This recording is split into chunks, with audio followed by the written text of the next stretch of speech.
I recently started living in Japan as a language student, and I've noticed this happened to me a couple times already, which is a bit interesting.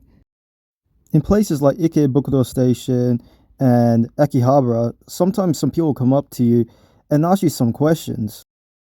In my case, I was over in K-Books in Radio Kaikan in Akihabara. Great place if you want Uma Musume merch, by the way, just letting you know. But anyways, when I went there, someone came up to me and asked me a few questions, pretty friendly and whatnot, bit unusual for a Japanese person. But they eventually ended up asking me if I wanted to go out and get some food on the weekend. Even though I'm not particularly much for socializing, I decided once in my life I would actually go, but it didn't turn out how I would have liked it to be. Red flag number one, when I got there, he was waiting there with a friend, which is kind of weird considering he never even mentioned it.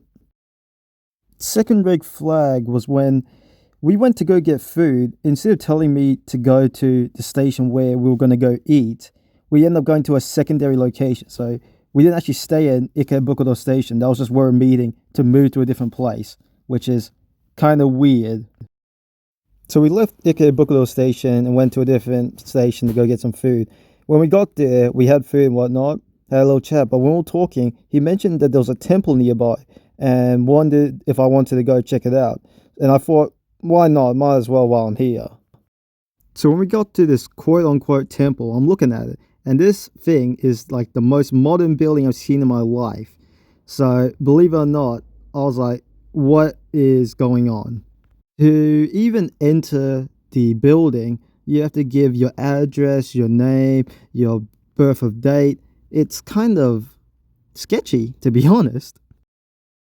I decided to just say fuck it, and I decided to go in. I gave them some false information, went in, and we had to do this weird ceremony and chanting for like half an hour in front of this weird tapestry and some golden box of some sort. Later on, the guy decided to message me and was saying, oh, we should meet up for another weekend. I told him I was busy, but what would we do if we met up again? And he said that we would go watch videos about Buddha and whatnot. After that, I ended up blocking him, but yeah, I looked up some of the situations with this cult with other people, and it seems pretty bad with some people essentially almost being kidnapped and whatnot. So the name of the cult is called Kin Shokai. It is fairly new and whatnot, so yeah, I thought I'll just mention this to make you guys watch out.